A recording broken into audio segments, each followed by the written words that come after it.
beginning of the Trump administration, that ratio was 106%, well past the 90%, danger zone. Today, it's about 130%. It's all happening very quickly because we piled, as I say, $5 trillion of debt on a declining GDP. So you increase the numerator by 5 trillion on a $22 trillion base, and you shrink the denominator by about 1 trillion because of the contraction in 2020. Your ratio is about 130%. So who's in that club, the 130% club? Italy, Greece, and Lebanon. So there's your lunch table. Even France and Spain are in much better shape. They're about 90%, maybe a little bit higher. They have their own problems, but the U.S. is far worse. The point being that you now do not get growth. So money printing doesn't work because of velocity. Deficit spending does not work because of the debt to GDP ratio. And everyday Americans, you don't need a PhD in economics. It's probably a disability, actually. But people have an intuitive sense. They know something's wrong. They know it will have a bad end. There are only three ways for this to end. One is default. The other one is inflation, where you basically devalue the debt. And the third is higher taxes. But the U.S. won't default because we can always print the money, and the same thing with the ECB. There won't be a default by the developed economies because they can print the money. But that leaves you with inflation and taxes. They're both bad outcomes. And so people just save more. They just say, I don't know how this is going to end, but I'm going to save more because I know and badly they're going to raise my taxes, they're going to do something. So again, it does not have the stimulative effect. And this is in the data. This is I'm referring to work by Kenneth Rogoff as a professor of economics at Harvard, and Carmen Reinhart, formerly at Harvard, now chief economist of the World Bank. But they published a lot of work on this. So monetary policy is impotent because of velocity. Fiscal policy is impotent because of the debt to GDP ratio. Behavioral adaptations will last for decades. And this is all hard data. And we haven't even mentioned lockdowns, which don't work. The evidence is clear. Lockdowns do not stop the spread of the virus. They do destroy economies. They're very good at that. But if lockdowns work, why are caseloads 10 times higher than they were last spring? Well, the answer is they don't work.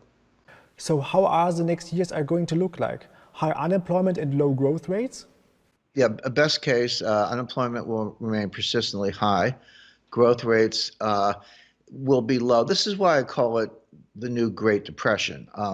The point being, people don't understand what the word depression means because economists have banned the D word, as I call it, from usage. They prefer to ignore that depressions even exist.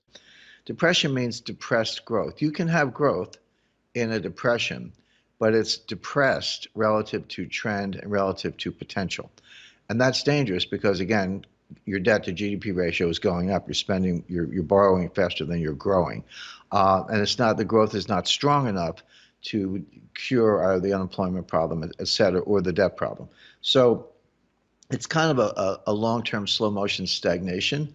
And that would be the forecast. Now, certainly for this year and next year. And, if you use 2019 as a baseline, the last good year, if you want to think of it that way, the United States, best case, will not get to 2019 levels of output until 2023.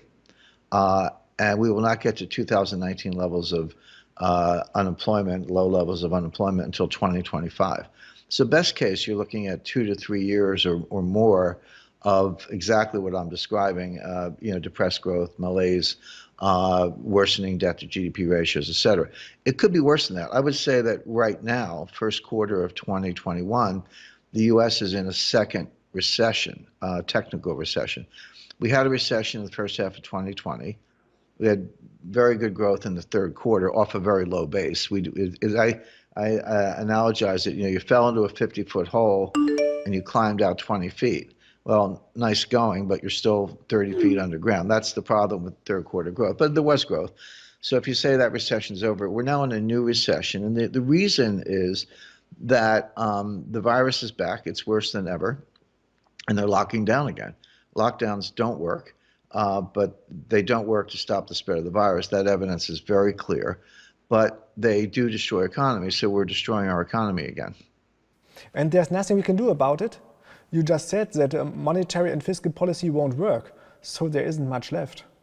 Oh, there is one thing. It's right here in my book, the New Great Depression. Uh, there is one thing we can do, and I describe it in chapter 6 and in the conclusion. You mean the gold thing? Well, the gold thing is it's just a tool, right? I'm not saying gold is the answer to everything, but it's a tool that has been used before and is very effective. Here's what it does. Um, Everything I'm describing has a deflationary bias. So even if growth is a little better, I don't expect it will be, but there's some room for variability. But it all has a deflationary bias because of low velocity, because of technology, because of demographics and other factors. Governments cannot tolerate deflation because they don't know how to tax it, number one. And number two, deflation increases the real value of debt. So everyone says, well, that must be good for the banks because they hold the notes, they hold the debt, and if the real value of debt is going up, isn't that good for the banks? It's good right up until the moment the debtor defaults, and then the entire loss falls on the bank instantaneously. And we're seeing that, for example, in commercial real estate. Tenants, again, I'll speak to the United States, but I've seen data from France, it's the same thing. They're not paying the rent. Tenants are not paying rents, about 80% of them. Some of them have, many of them have gone out of business and they'll never pay the rent. They're done. The stores are closed up, boarded up. But even tenants with some working capital have called the landlords and said, you have to reduce my rent, or you have to give me 6 months free rent, et cetera. If you can't pay the rent, what happens to the landlord? Well, they're leveraged themselves. They borrow the money. They have mortgages. That's how landlords operate. So if you don't pay the rent to the landlord can't pay the mortgage. And people say, well, doesn't that mean the loss falls on the banks? It might, but banks have very cleverly packaged the mortgages into securities and sold them to you. Right there in your retirement account. Just take a look. They're in there, at least in the United States. So the point being, there will be this slow motion commercial real estate ripple default playing out over the next year or so, and that will get worse. So that's the deflationary aspect. How do you can't have that. You can't deal with that. You'll destroy the banking system. And also governments don't know how to tax it. So you need inflation. So that's the answer. We need a lot more inflation. But the Federal Reserve and other central banks around the world have been trying for 13 years to get inflation, and they failed. There's no inflation. And so how do you actually get inflation? Well, the only way to do it is to raise the dollar price of gold, which has almost nothing to do with gold. It has to do with the devaluation of the dollar. So people look in the 1970s, for example. So 1971, the price of gold was $35 per ounce. In January 1980, the price of gold was $800 per ounce. That's a more than 2,000% increase in the price of gold. So everyone says, oh, gold went up. Not really. I mean, an ounce of gold is an ounce of gold. It doesn't change. It's atomic number 79. It's an element, sits in your drawer. It doesn't do anything. But what really happened was the dollar was devalued by 80%. That's what really happened. In other words, it took 2,000% more dollars to buy an ounce of gold at the end of 10 years. So what they did, no one talked about it this way, but what they did is they devalued the dollar by more than 80%, measured by weight of gold. That's inflation. From 1977 to 1981, the U.S. had 50% inflation, 50.